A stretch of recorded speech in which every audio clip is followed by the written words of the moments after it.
Today on the podcast, we have Amir Morgan of Aesthete Society. And when I first met him, it really just stood out to me that this guy is really doing his thing. He works at Nike, but he's really doing apparel design. He's really taking that to the next level in terms of building community. And I think that community aspect is one of the things that Black creators, particularly in Portland, have a really great opportunity to build off of, because it's so tactile, it's so ingrained in kind of our culture. And for him, it's kind of a family legacy. And so we talk about that. We talk about how he got to Portland. We talk about just really the things that he's doing in the art scene and in the design scene and in the social scene in Portland. It's always just really inspiring for me to see people that I can kind of look up to as I pursue my creative journey as well. And so, without further ado, let's get it started.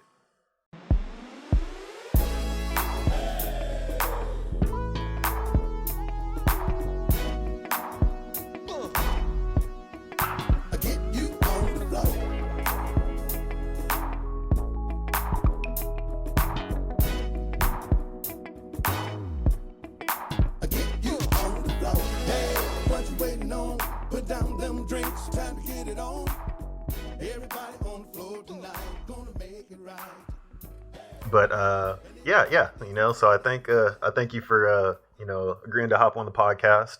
One of the things is I think Portland is just prime with a lot of Black people that are doing just a lot of cool things around the area, and quite often you don't really get a chance to really talk to them or hear them, hear where they kind of started and stuff. I think very often you hear, the rags to riches stories and being in entertainment and being an athlete, but not really anything outside of that, unless, the Tyler Perrys or whatever. And so I was like, okay, let's see what people, let's see what people are doing out here in Portland. I respect that. Yeah. So kind of you give me a little rundown of what do you do? So 9 to 5, I work at Nike. Currently, for the last almost 4 years, I've been doing socks design, focused on aesthetics, functionality, what we call silhouette, just how the sock looks. So I've been doing that for about 4 years. I work on sportswear, basketball, men's training, so cross category. About 6 years prior to that, I was doing apparel innovation. So cross category again, but looking at material research, development, and exploration. So I worked on World Cup, Olympics, running, worked on 3D printing, additive manufacturing, wearable technology. So just kind of a breadth of different things. Backgrounds in textiles. Also did biomedical engineering at North Carolina State University. Graduated in 2008. Always knew I wanted to do kind of things within sports and fashion. Grew up playing baseball and basketball. Always had an interest in aesthetics. 2015, started a collaborative with two individuals that also work at Nike now, but it's really around creating diverse demographics or bringing together diverse demographics of people to experience something new. And that was focused around art, community, culture, fashion. So first two events were fashion-based. One at Portland Art Museum, another one at the Tiffany Center. And then we've kind of been creating through different lenses. So last 4th of July, we did a skate, art, and music experience in collaboration with Weiden and Kennedy, Nike SB. We shut down the block in front of Weiden and Kennedy and worked with Skate Like a Girl and had a full-on kind of experience. Had maybe about 1,200 people come out. We had people skating from the ages of 3 to 60. So amongst that's things that I begin to do outside of work. So creating experiences, men's fashion, kind of, I say fashion, focused around jumpsuits. So I've been kind of doing what called like bespoke suits meets overalls. Okay. So kind of taking your traditional workwear, both suits and overalls are both traditional. If you go back in history, like mine are different things. People worked in tweed suits, but they also had dungarees and things. So it's just kind of combining these aesthetics and creating kind of this new modern kind of suit. That's kind of how like Aesthete Society is the experience brand, but also started showcasing some of these fashion pieces, wearable art in the first two shows. I've recently pulled the fashion piece separately, so focus Aesthete Society on experiential, and then Barnes and Morgan is the fashion piece. And Barnes is my mom's maiden name. Morgan's my dad's name, so it's kind of this heritage lineage. Oh, nice. My dad's mom put him through school sewing. Her brother was a tailor, and I just recently learned this about a year ago. So it's kind of like this ideal, like fashion, art. My dad's an artist, backgrounds in architecture. So just kind of these things that you never really realize, like lend things through the lineage of your family. So that's kind of why I kind of wanted my roots and who I am is my mom and my dad and their lineage, kind of carrying that lineage through fashion. Okay. Yeah. So it's it's kind of in your roots to be into fashion. Like, so currently I work at Nike. I've been there. November will be 10 years. Last 4 years, I've been working in socks design, focus on basketball, sportswear, men's training. 6 years prior, I was in apparel innovation, focus on cross category, but material exploration.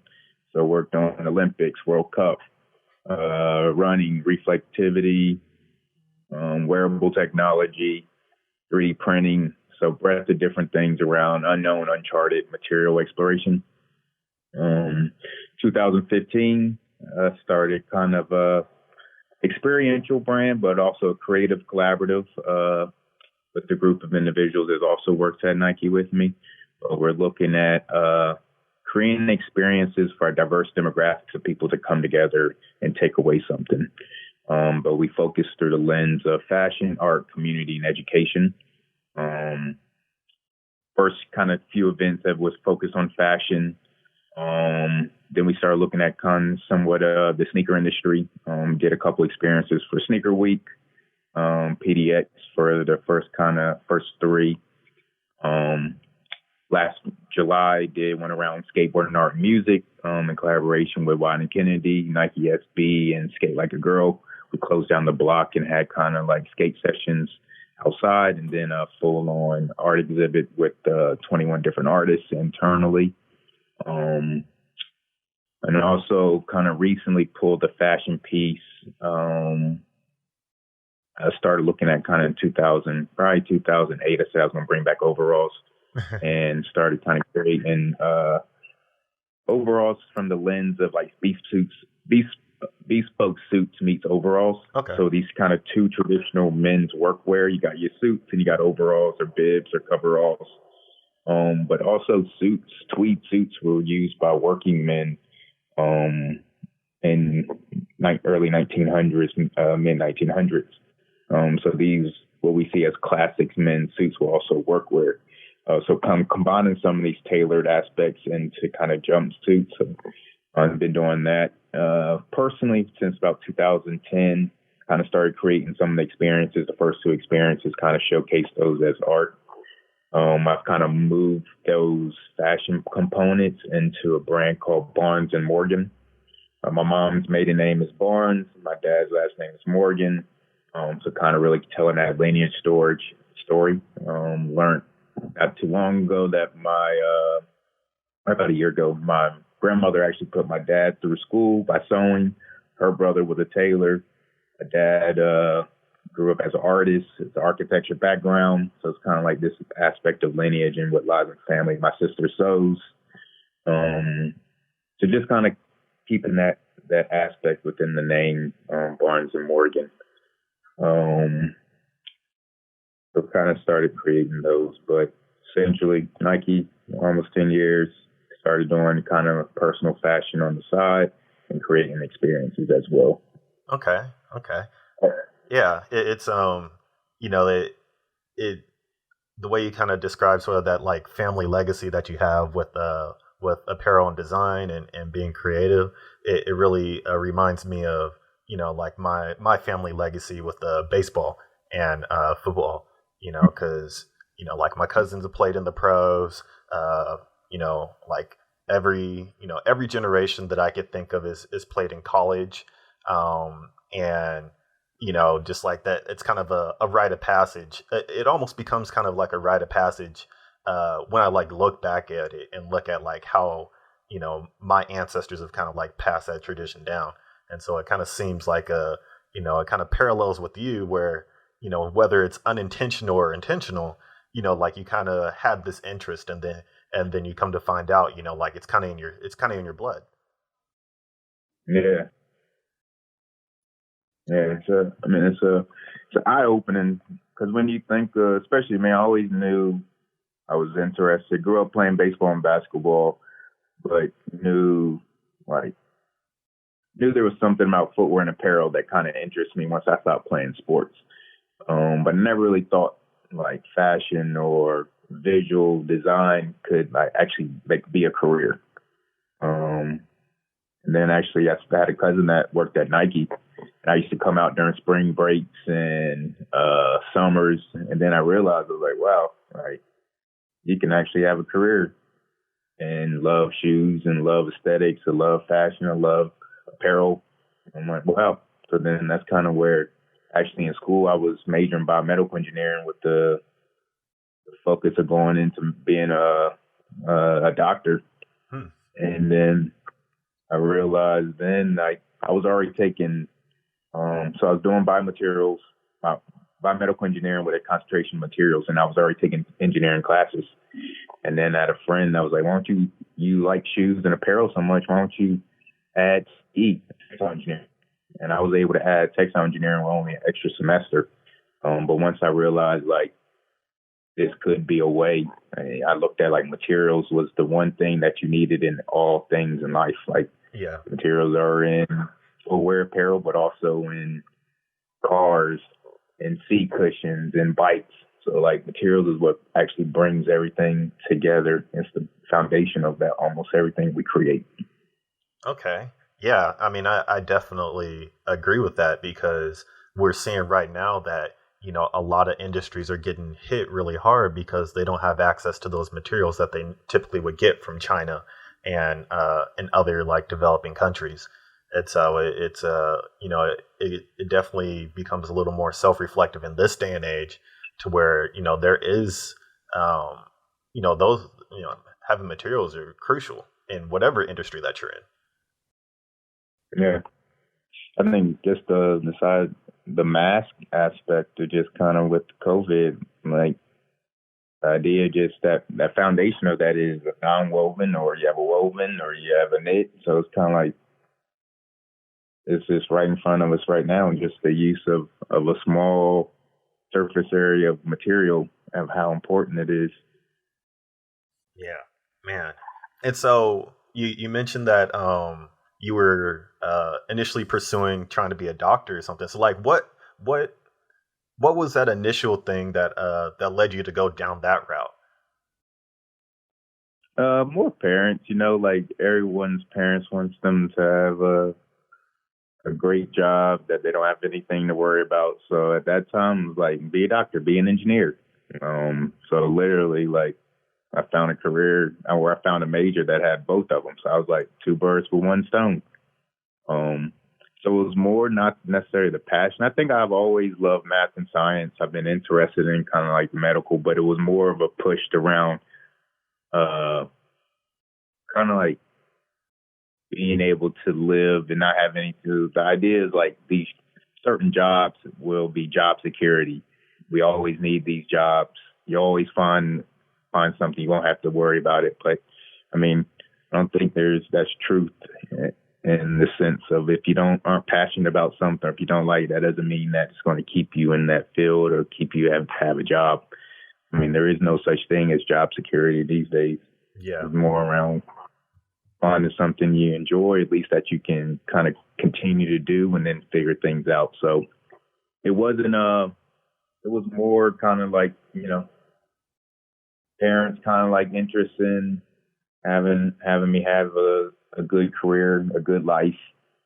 Neither of my parents are doctors or engineers, but that's it's kind of what people push on their children at times. Yeah, I mean, it has to start. It has to start somewhere, and I think you really kind of touched on it, where like just having an interest in math and science just opens up doors for a lot of opportunities that that can end up being creative or at least being more stable. And I think most people kind of get locked into like, okay, like you have to if you like math and science, like be a doctor, be an engineer, or whatever. But there's so many other things that you could get into that that involve those skills as well. Oh yeah, I mean, I think through that process, I mean, it definitely allowed me to be exposed to a lot more and I was doing summer research in high school, so it just kind of exposed me to different things of like what I liked and what I didn't like.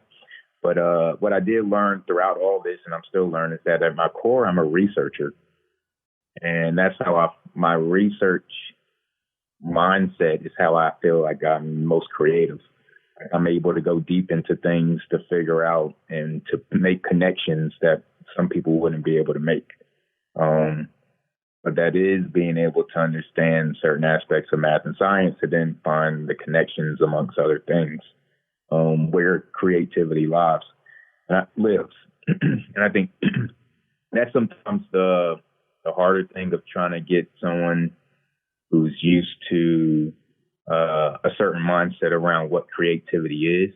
Oh, you got to be able to draw. You got to be able to just have these great imaginations of just random things. But it's like there's multitudes of ways of being creative. And I think that's one thing that where it kind of, through these science research experiences, but also being able to work at Nike on research and creative outlets, where it's like, wow, like some of the most creative things happens in a science lab. Like some of the most creative things happen in a hospital, but it's just a reframework of what these jobs are and what they do. I think that's what it attracts a different mindset or a different perspective. Yeah, I think being in the science realm, I think what people tend to overlook is sort of like the foundations of like what is the scientific method or what is science. I mean, it's literally somebody just coming up with an idea and then trying to prove if that idea is actually true or not. I mean, in terms of creativity, you're literally making up something and seeing if it's actually real. And people often kind of overlook that foundational element of it and just get kind of, lost in the numbers and stuff. But it's pursuing like science and pursuing medicine, I felt like if I wasn't creative, I probably wouldn't be as interested in it as much as I am now. Yeah.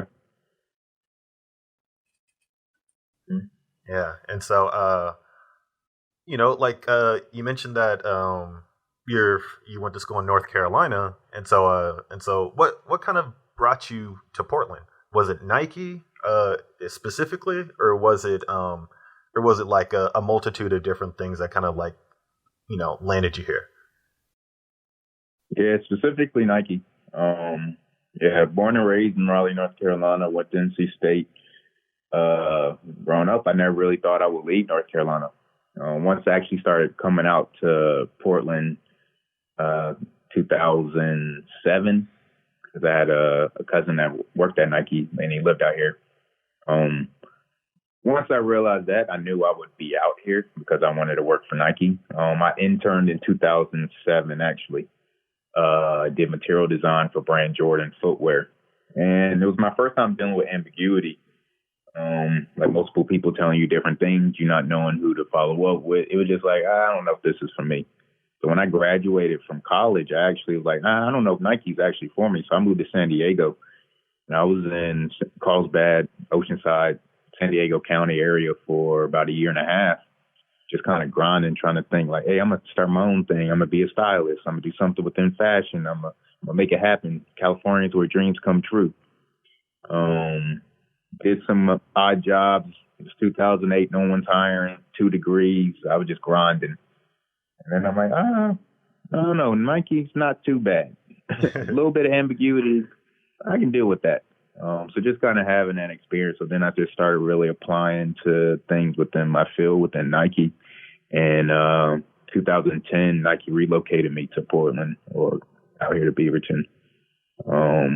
So yeah, I'm strictly, my main purpose was for Nike. Okay. Otherwise, I mean, I wouldn't even know anything about Portland, Beaverton, Oregon.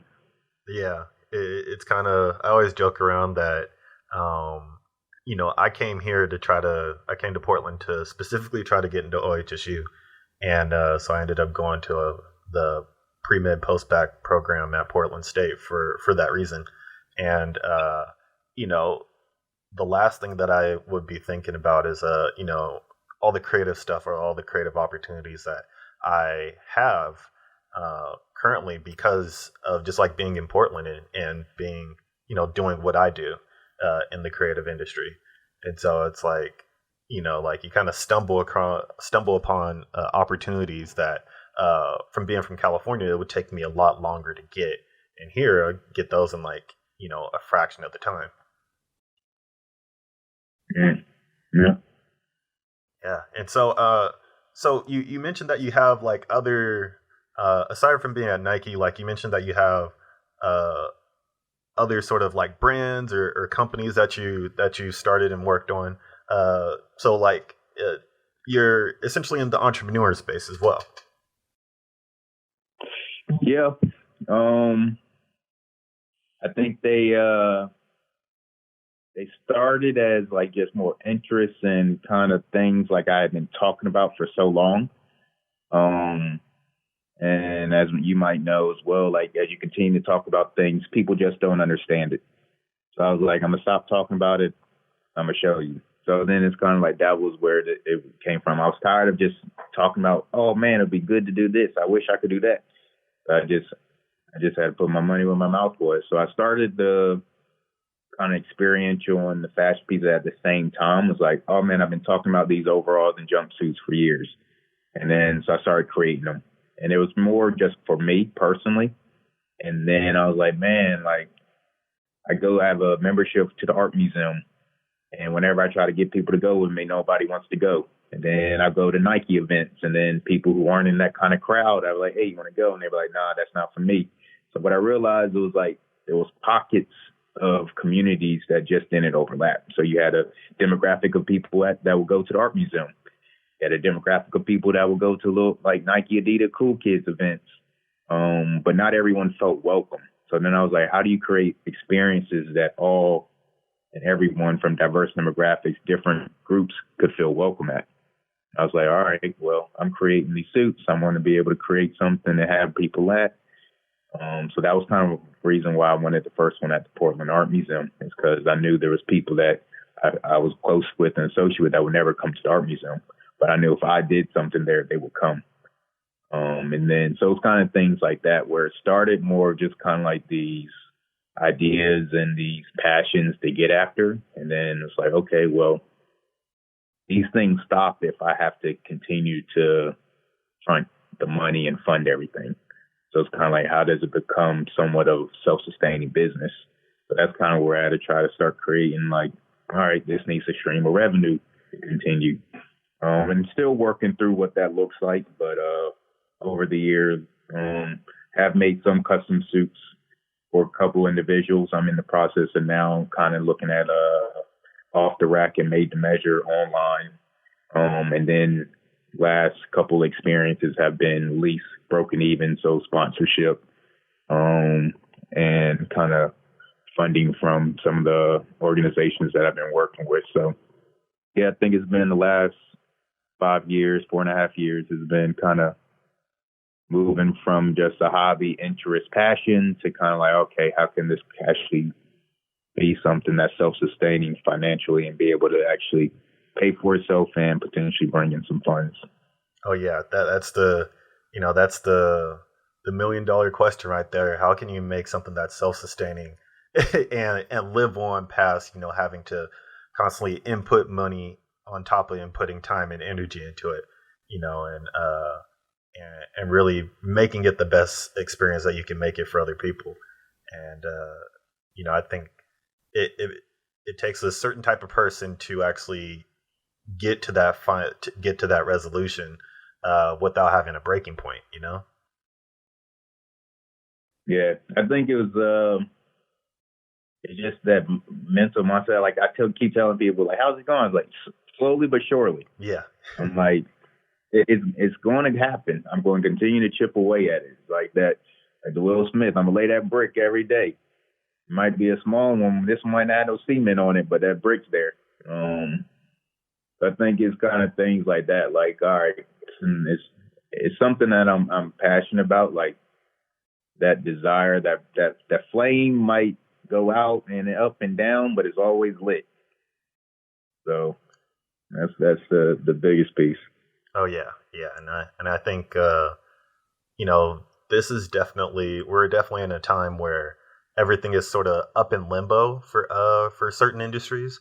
Obviously, there's a big boom in deliveries and all that now, but other stuff is kind of dying down. And so, what is for people that are kind of in that intersection of like had some hope at the beginning of the year, and then series after series of like events kept happening, and now we're in self quarantine, but they're still trying to like work on creative stuff and sort of prepare for the future. Like, what are some of the things that have like helped you get over that hump to make it not a slow burn, but a leisurely stroll, if you were to say? Yeah, I think it's having good people around you and also being open to kind of like taking on things. So like I surround myself. I try to around people who are still kind of motivated and doing things on their own. So it's kind of like if I slow and I have friends and people that they haven't slowed, then it's kind of like, all right, cool. Like I gotta be with them. Like I can't be lagging. And then it's the vice versa. Like if I'm in a good rut where I'm on top of things and then they're not, then we feed off each other. So I do feed off the energy of other people. So I think that's good, just having those people, even if during these times when we're in the house, if you FaceTime those people, checking in with them. So Ian Williams, who owns Desktop Coffee, is like a good friend of mine. We share office space. So kind of like we're constantly, almost daily in conversation. We have a cousin that's also big into kind of just like multiple projects. Mundo and Edmund Holmes and Risa Beck, who created Aesthete Society with, kind of motivating me. I have a nephew that's grinding, trying to get into the sneaker industry. So seeing his hustle and his willpower to continue on amidst all this. So it's kind of just like understanding that there's like so many things happening and there's other people in kind of worse situations at times, but also people who are kind of continuing on and kind of keeping up with even what they do have and what they don't have. So it's kind of like feeding off the people around me and allowing that to kind of keep that drive, like, hey, like, nonetheless, they can do it. And then also there's some other people, like going back to legacy pieces, like I have nieces and nephews, is like if I can't continue on, then I can't lead that example. So I want to be the example of like at least achieving something that you set out to get. So I think that's also what motivates me as well. Yeah, taking on projects, I think also you never know who people are, what you learn from things. So it's kind of like you might be in a rep on your stuff and someone might ask, hey, can you help me with this?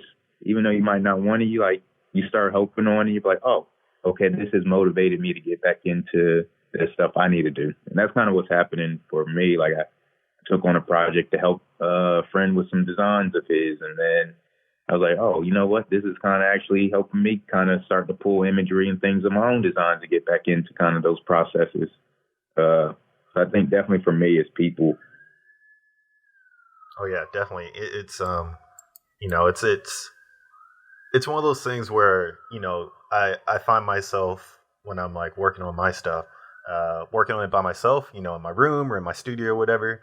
And then after a while, I'm just like, I need to be around people. I need to, get feedback. I need to share. I need to, see what other people are working on because, just kind of taking a step back and getting into the real world and collaborating and connecting with people. That gives me the most sort of inspiration and drive to continue doing all the stuff that I'm doing. Yeah. Yeah, and I would agree. It's and I think Portland is a really, really great place to sort of be in that world because there's always somebody doing something, either like trend setting or just out of the box or just really inspirational. And Portland's really like small, and so somebody could be doing something like 10 minutes down the road. And then another person could be doing something, a couple of blocks down, and you're like, oh man, like this is nice.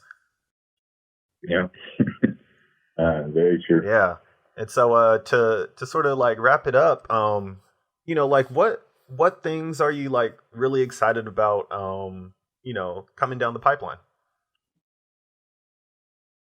I'm excited for kind of like full launch of Barnes and Morgan, hopefully in the next few months. Online, socials kind of up, but to be able to have kind of like full product, at least a silhouette or two that can be offered from small to extra large online and in person. So to kind of be able to express and have that expression that I've been working on for so long to provide to people who want it. I'm also excited to kind of seeing what happens with once everything slows down with coronavirus, just kind of like how habits of people in this time where we've had so much time to kind of sit with ourselves and kind of see what comes out of that. I know there'll be some changes for me, just kind of either how I work, how I interact with people. I think it'd be interesting to kind of see and excited to see what happens with that. So I would say Barnes and Morgan, how we kind of come together as a humanity and kind of interact. But also I'm looking forward to kind of getting after and traveling more. So personally, just kind of seeing more of the world. Oh yeah. Yeah. Kind of just biding your time at this point right now. And then, and just letting the wings fly. So hopefully, it seems like this is it's starting to be kind of a new normal right now, and so I'm just really curious to see like when things start to die down, like how people are going to respond and react to it. It's going to be really interesting. Yeah, and I think it's all like, I mean, even working at Nike right now and having to work from home, I think there's going to be industry changes of like just how people communicate and work together. Yeah, I mean it reminds me of like when people were talking about like bringing back the coal mines and bringing back all these factory jobs and stuff that kind of have been obsolete because of the global economy that we have. But this is really kind of like sealed the deal on like where things are going, or what things are like just so vulnerable and volatile in this economy, in this day and age that we're in, and so yeah. It's definitely a paradigm shift for sure, and so one of the things that like I'm always curious with people, particularly Black people in Portland, is what is like the blackest thing that you've done in Portland, done or seen or like experienced in Portland? The blackest thing. I mean, I just finished a Black History Month event with SEI. So SEI is kind of within North Portland, which is mostly one of the areas that was majority African American community. back in even up to the 90s. So Self-Enhancement Inc. So I did through Aesthete Society, we did a Black History Month event. I think that was 6 months, 6 months of just kind of researching the history of African Americans. Portland, we looked through 3 lenses: financials, local community, and mindfulness. So just kind of breaking down, like, I mean, the United States was built on slavery and cotton. Like, so I think the blackest thing I've done in Portland was kind of be able to research and put that event on. It was a huge success.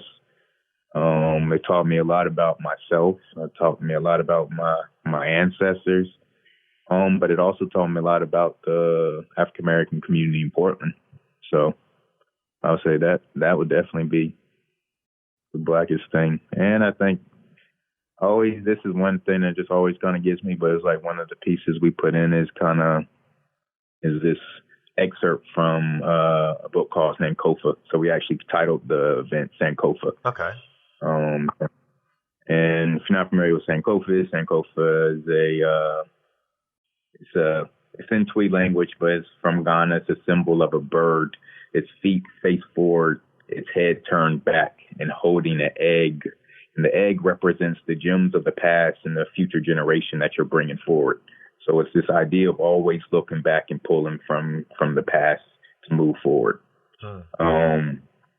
One of the pieces it talks about is like how certain kind of things and that American community now, we look at education, how we look at certain things. But when you look at our ancestors, they were beaten, killed, like reprimanded for trying to read, trying to write. So I used to always say, like, when people used to actually say, like, oh, you're acting white by getting good grades, you're acting white by trying to go to school, be educated. And I was like, that's actually one of the most blackest things you can do. Our ancestors like fought for it.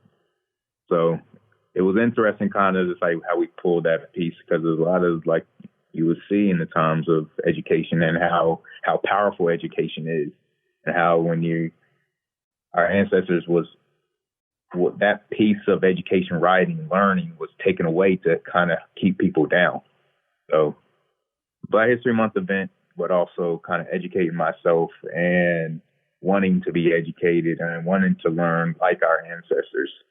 So I would say those are some of the blackest things I've done in Portland. Okay. Wow. I mean, that's enlightening. That's inspirational. That it just makes me want to just like learn more about that, man. And so. Oh yeah, we can talk more about the event and stuff offline. Oh yeah, definitely. But I thank you for your time. It was really great to talk to you, and definitely gave me some information that I definitely can really get through this corona situation with, definitely with Sankofa, and definitely with a lot of the stuff that you're doing right now. And so thanks for being on the podcast. I think I'm fortunate enough to kind of like interact and interface with so many people that are like doing great things. And, during this time, being able to talk to people during social distancing is one of the things that I like really, really like appreciate. I appreciate the opportunity. Oh yeah, definitely. And so, stay safe, keep grinding, and we'll definitely chat, in the near future. Will do. Oh yeah, have a good one. Again, I want to give another shout out to the Soul District Business Association and Flossom Media for helping me put this on. I'm your host, Stephen Christian. I mixed and mastered this podcast. I also did all the interviews. And if you see any of the stuff on YouTube, I put all that stuff together as well. With all the social distancing things right now, I'm producing this right out of my home studio. So if you have a chance, make sure to follow us on Twitter, Instagram, Medium at PDX Black Rose, which is PDX BLACK ROSE. And if you're on Patreon, hit us up on there. We would love your support. If you don't do anything else, definitely rate and review us on your favorite podcast platform. Apple Podcasts, Spotify, Google Podcasts, Stitcher. And on top of that, be sure to share this with your friends. The purpose of this podcast is to highlight the movers and shakers in Portland that are doing things in the Black community. And by supporting this podcast, you're supporting the community as a whole. So with that being said, thank you for your time, and I'll catch you on the flip side.